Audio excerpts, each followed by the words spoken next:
Shalom, giving our praises to Yahweh, Bahasham Yoshai, Bahasham Rakakadash. Double honors to the apostles and the elders of GMS who teach us his truth, and salutation to the hopeful elect scattered abroad amongst the nations who look like the nation. This one, a people scattered. So fair use. I'm making no funds from this. This is not my content. I'm just using it.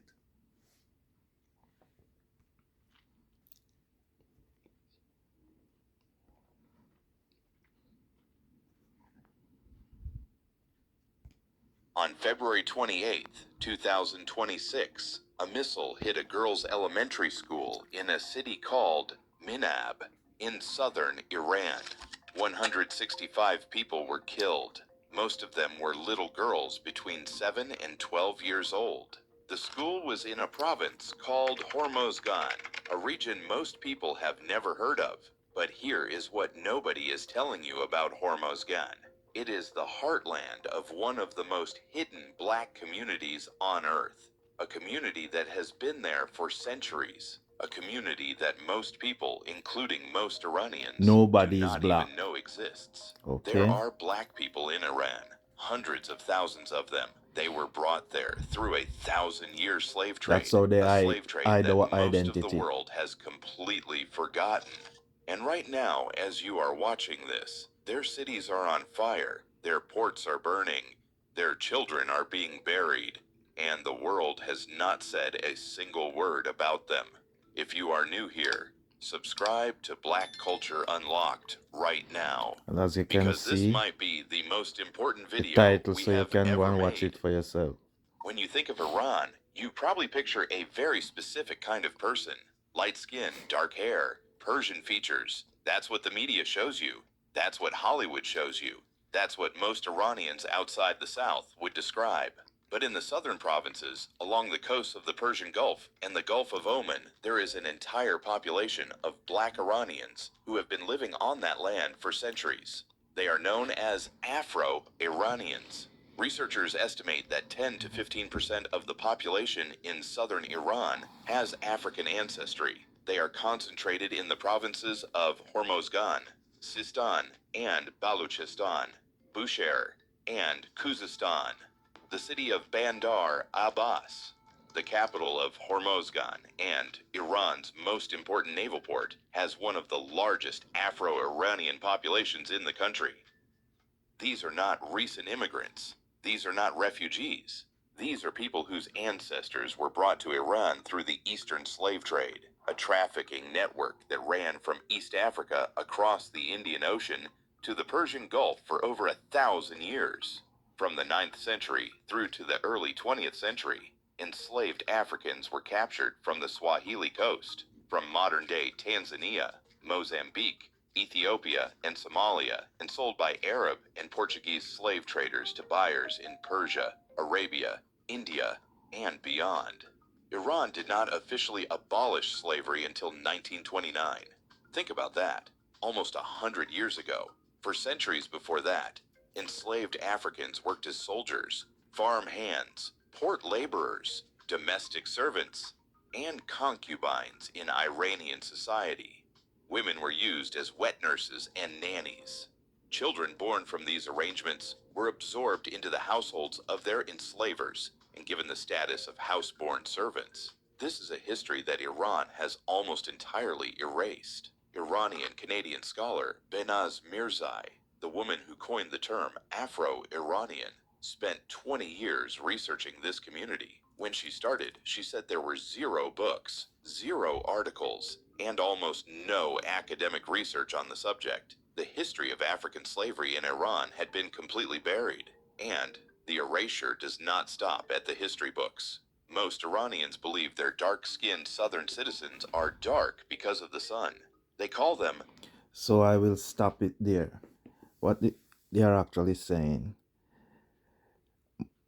most of the attack from Babylon the Great is actually happening there. That's where the schoolgirls were murdered. Okay, that's the school that was hit. These are the people that were murdered. So these people are actually going through Jacob's trouble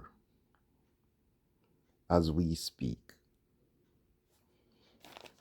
Okay, and this land that the Persian were actually Elamites.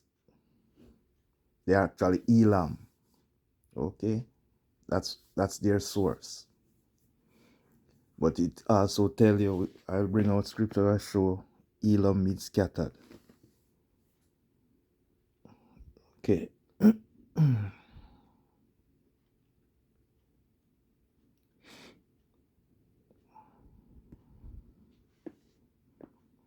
So the first one, Genesis 10 and 22. So Elam was actually Shemite.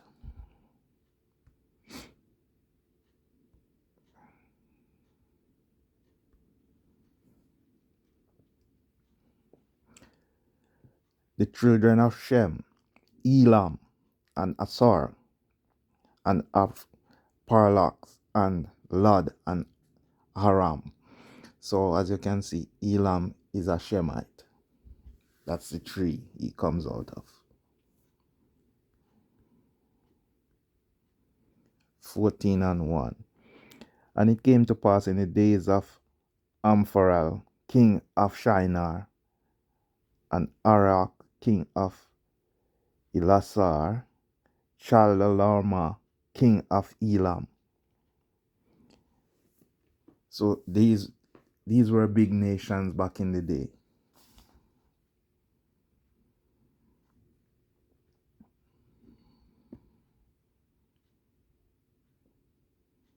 First Chronicles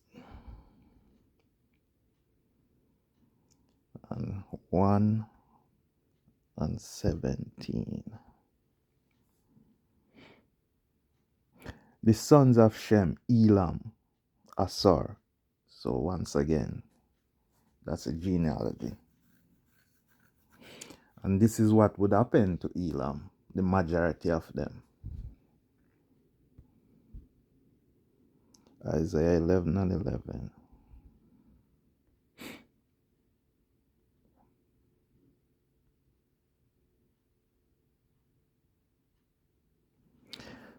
And it shall come to pass in that day that Yahweh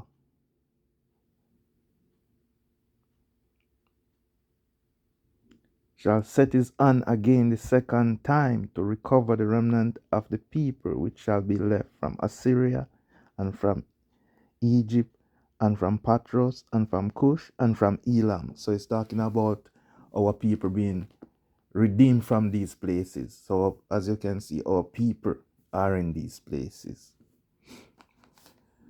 And Jeremiah 49 will tell you about the scattering of Elam. Elam has been scattered as well, and he's still scattered.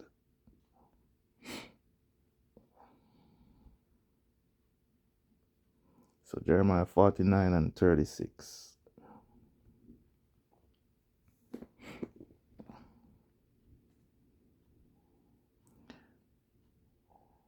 And upon Elam will I bring the four winds from the four quarters of heaven, and I will scatter them towards all those winds.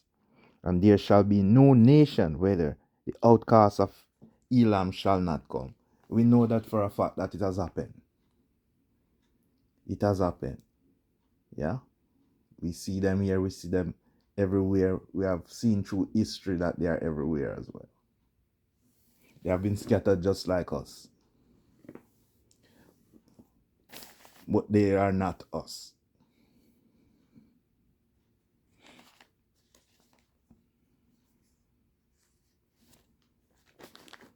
So now we go to Esther 3 and 8.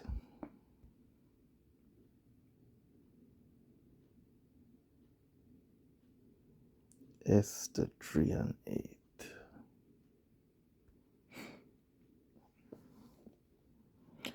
And Haman said unto King Asarius. There is a certain